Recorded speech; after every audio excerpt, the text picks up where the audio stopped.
왕실의 뇌물수수, 후궁이나 임금의 유모에게도 잘 보여야 뇌물을 받기만 할 것 같은 재상들도 뇌물을 뿌릴 때가 있었으니 그 상대는 바로 왕실이었다. 특히 왕비나 후궁들의 가족들을 겨냥했다. 태종 때 신효창이라는 재상은 신명옹주 신씨에게 노비 50명을 뇌물로 바치기도 했다. 심지어 왕의 유모인 봉보부인에게까지 관료들은 뇌물 바치기를 마다하지 않았다. 원래 봉보부인은 천민 출신들이 많았지만 왕의 유모라는 타이틀 하나만으로 종 일품을 하사받았던 이들이었다. 성종의 봉보부인이었던 백씨에게는 강선이라는 남편이 있었는데 그 역시 천민 출신이었지만 부인 덕에 벼슬이 당상관에 이르게 되었다. 그러자 주위에서는 인사를 청탁하기 위해 노비와 전답을 바치는 자들로 넘쳐났다. 곧 그의 재산은 막대해졌고 그런 재산을 바탕으로 그는 권세가들과 어울리게 되었다. 하지만 주위에서는 그를 시기하는 이들이 많았고 곧 성종에게 이런 상소문이 올라간다. 근자의 봉보부인 댁에 부귀가 넘치고 있으니 그만하면 전하께서도 충분히 노고에 보답했다고 할 수 있나이다. 그런데도 그의 남편은 뇌물을 탐하고 염치 없는 무리들과 어울리고 있으니 이를 어찌 두고만 보고 있겠습니까? 하지만 성종은 그런 상소문에 개의치 않았다. 그래도 내게는 소중한 유모요.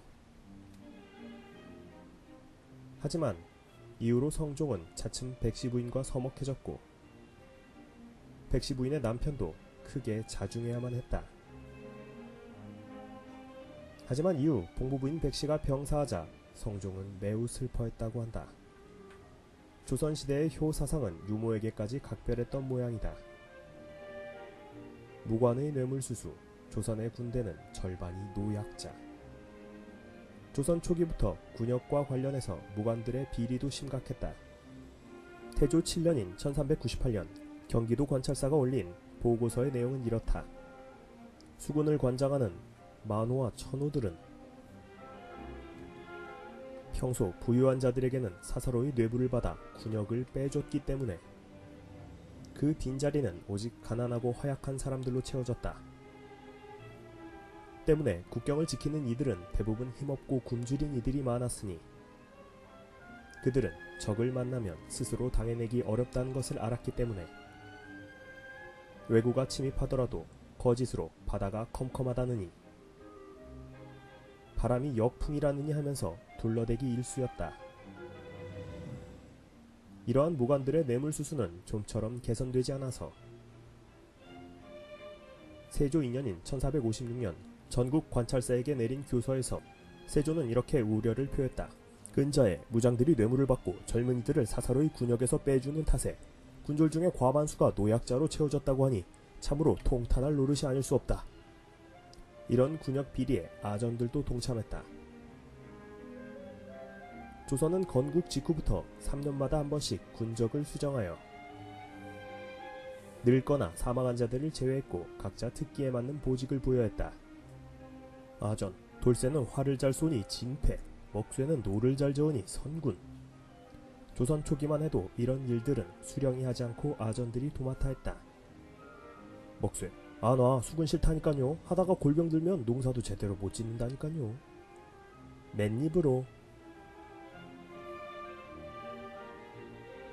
이때 뇌물을 바치면 백성들은 보다 편한 보직으로 들어갈 수 있었다. 때문에 힘든 수군의 경우 힘없고 가난한 사람의 차지가 되기 일쑤였다. 이래가지고 제대로 노나 졌겠어? 결국 이러한 폐단을 고치기 위해 세종 10년인 1428년부터 늙거나 사망한 경우가 아니라면 절대로 군적을 고치지 못하게 하였다. 세종, 한번 주어진 주특기는 평생! 말단 공무원들의 뇌물수수, 봉급이라도 제대로 주던지. 형을 다스리는 관리들이 죄인에게 돈을 받고 매를 살살 때리거나 혹은 대수를 감해주거나 심지어 죄인이 도망치게 수수방관하던 일들이 조선 초기부터 매우 잦았다. 세종 29년인 1447년 평양의 대성산에 30명의 산적대가 출몰하여 그중 20여 명을 체포한 일이 있었는데, 이 중 10명의 산적들은 형방주사인 손효숭에게 뇌물을 고여바쳐 집단적으로 도주했던 일이 있었다. 한편 포졸들의 경우 통금 위반자들을 잡아 뇌물을 착복하는 일이 비일비재했다. 조선은 개국 직후부터 밤 9시에서 새벽 3시까지는 통행금지를 시키며 한양의 치안을 다스렸는데, 만약 이를 위반하다가 걸리면 관하로 붙들려가서 다음날 곤장을 맞아야만 했다.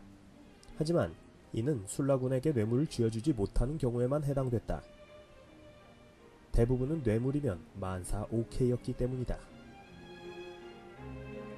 술라군, 생각해보라고. 우리들 봉급이라는 건 잡곡 몇 마리 전부임. 이렇게라도 삥을 뜯어야 입에 겨우 풀칠이라도 하고 사는 거임. 그런가 하면 국가에서 금주령이라도 반포하면 아전들은 크게 신이 났다. 사실 조선시대 아전들의 경우 원칙적으로 봉급이 일절 없었다. 그럼 어떻게 사냐고? 국가에서는 수수료를 받고 살아라 했겠지만, 이게 말이 좋아 수수료지 사실상 뇌물을 뜯어먹고 살라는 말과 같았다.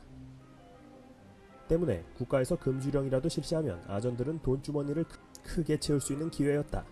성종 18년인 1487년에는 가뭄으로 흉년이 들어 금주령을 선포했는데, 하루는 이런 장계가 올라왔다.